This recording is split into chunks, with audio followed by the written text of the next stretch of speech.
السلام علیکم ورحمۃ اللہ وبرکاتہ۔ آج ہم اردو ادب کے حوالے سے اردو کی ایک تاریخی کتاب کا حوالہ لیں گے اور اس کتاب کی بابت جتنے بھی لیکچرر و دیگر پی پی ایس سی کے امتحانات میں سوالات آتے ہیں ہم انہیں پر ہی بحث کریں گے۔ بہت ہی مشہور کتاب ہے پنجاب میں اردو۔ جیسے لفظ ہے پنجاب تو ظاہری بات ہے اردو کا مولد، اردو کا آغاز صوبہ پنجاب سے ہوا تھا بقول حافظ محمود شیرانی۔ یہ جو کتاب ہے یہ 1928 کو اشاعت ہوئی اور یہ جو تاریخی کتاب ہے حافظ محمود شیرانی اردو ادب کے بہت ہی بڑے محقق ان کی لکھی ہوئی ہے اور یہ ایک سند رکھتی ہے۔ اس کتاب کے اندر حافظ محمود شیرانی نے اردو کا جو مولد یعنی اردو کہاں سے جو ہے نا جمی پلی، کہاں سے پھیلی پھولی، اور انہوں نے یہ دو اعتبار سے یہ کہا ہے، ایک ہے لسانی اعتبار سے اور دوسرا ہے تاریخی اعتبار سے۔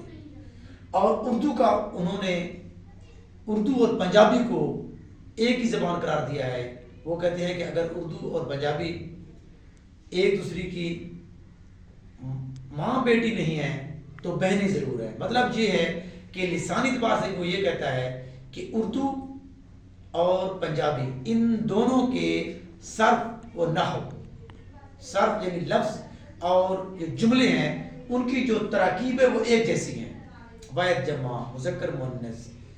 اور اس سے ہٹ کر تاریخی اعتبار سے یعنی اردو کا مولد پنجاب ہے، وہ تاریخی اعتبار سے یہ کہتے ہیں کہ جتنے بھی حملہ آور آئے وہ شمال سے آئے۔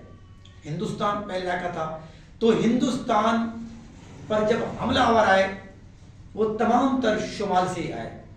تو اس اعتبار سے سب سے پہلے انہوں نے وہ جو فارسی، ترکی یا عربی وہ زبان بولتے تھے، انہوں نے سب سے پہلے جو ان کا ٹھکانہ تھا وہ سرزمین پنجاب تھا۔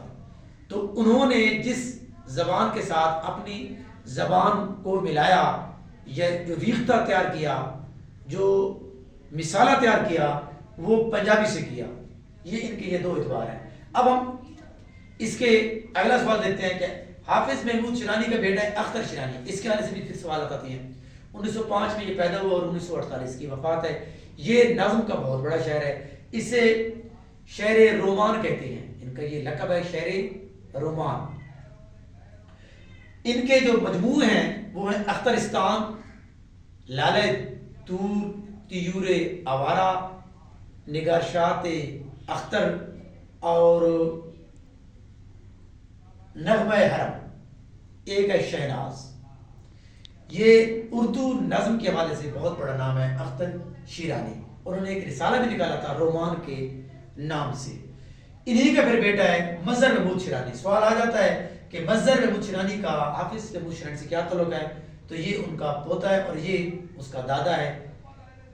مظہر محمود شیرانی جو ہیں یہ کس حوالے سے اردو ادب میں جانے پہچانے جاتے ہیں؟ یہ خاکوں کے اعتبار سے انہوں نے سب سے زیادہ جو ہے خاکوں پر ہی کام کیا ہے، اور ان کے خاکوں میں ہمیں جو ایک لفظ ملتا ہے وہ ہے کہاں۔